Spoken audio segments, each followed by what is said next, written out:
Hey everybody, thanks so much for checking out this video. I'm here with my friend Nate, and he is currently leading at Rock Hills Church, and we're just going to chat with him a little bit today. Can you tell us a little bit about yourself and how you got involved in worship ministry in the first place? Yeah, Nate Beisel, you said, Rock Hills Church, and worship leader out there. Been out there for about 3 years now. I got into music when I saw my brother pick up a guitar. My brother is 4 years older than me, so being the younger one, I just saw that and I was like, man, I want to do that. I want to learn how to play guitar. And he was nice enough to where he taught me how to play. He taught me a couple of basics, and I just kind of went from there. So I've been playing guitar for a while now, and my dad was a pastor, so I grew up in church. My brother led worship for our youth group in the church. Okay. And when he graduated and went off to college, then I came out and I started leading it. We need someone to lead it. So my freshman year of high school, I started leading worship for our youth group. Wow. And then so I led that for all throughout high school. And then when I graduated from there, I moved off to college. Mm-hmm. Awesome. Yeah. Well, can you tell us maybe one of your favorite worship experiences that you've had in the past? Yeah. So the church that I went to in Southern Illinois, I started going to that church, and I didn't lead worship right off the bat. I just feel like I wasn't in a position or a place that I was felt called to do that at the time. And so I went to that church for several months, and they had a fall retreat. And so on that fall retreat, I remember going to it.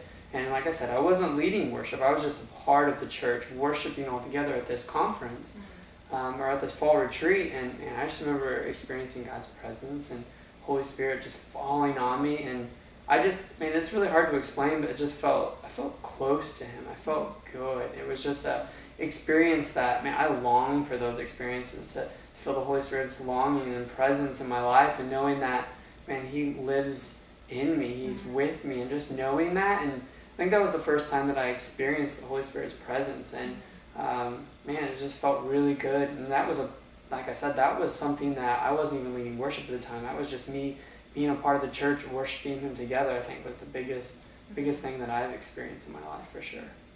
There's nothing like those, when those happen and those times. Like, it's not like anything else, and I think it points us beyond like this world, into something beyond that.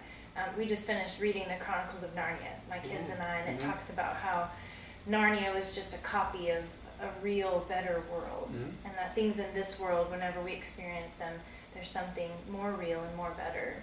And I think the Holy Spirit connects us to those more real and more better things, the pleasures of God, really. Yeah, absolutely. It's so powerful. Yeah.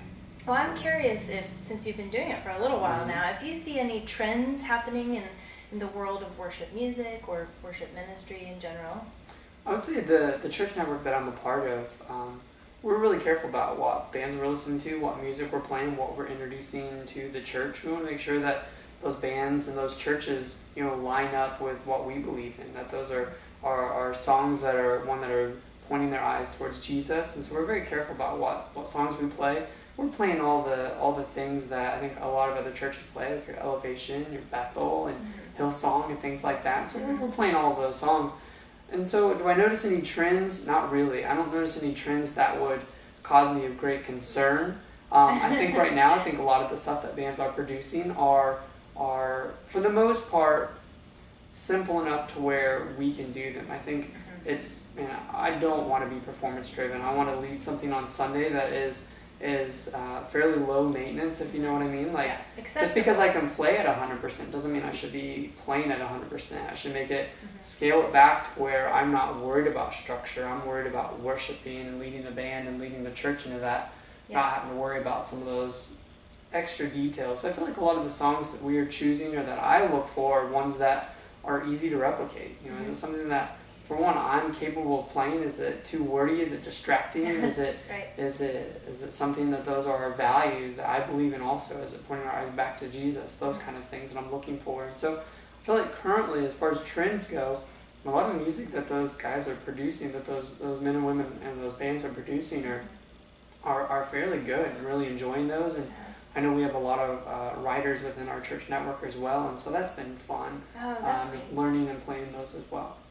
We hope to do more of that in our own community. Yeah. In fact, at our next meeting, I'm going to be leading a song that was co-written by Martha. Nice.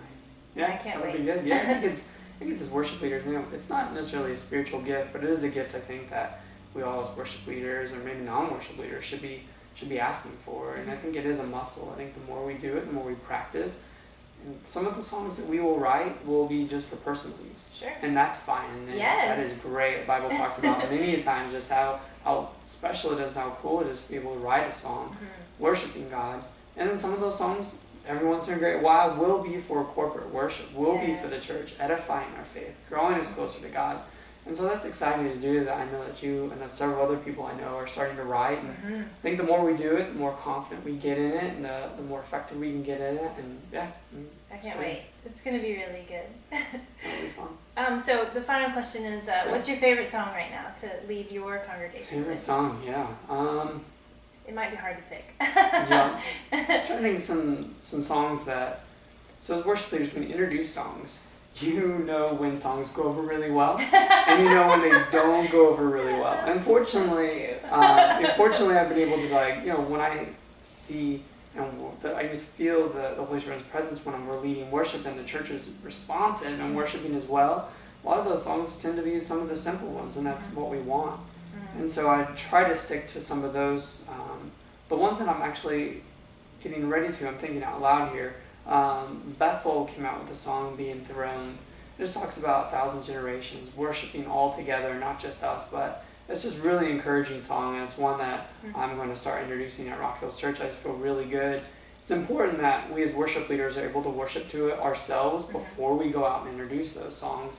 And if we're having trouble worshiping to it, then that's probably a good indicator that Other people probably might find it a little difficult for them to worship to as well. And so I'd say right now, the Be Enthroned, Bethel, check it out. It's a good song. I don't know that song. Yeah, check it out. It's good. Mercy, Matt Redman, that's another one that I would like to introduce. Yeah, so there's just a couple songs I'm excited about that I want to introduce. Awesome. Yeah. Well, thank you so much for your time today. Yeah, no problem. I really Thanks for having appreciate me. it.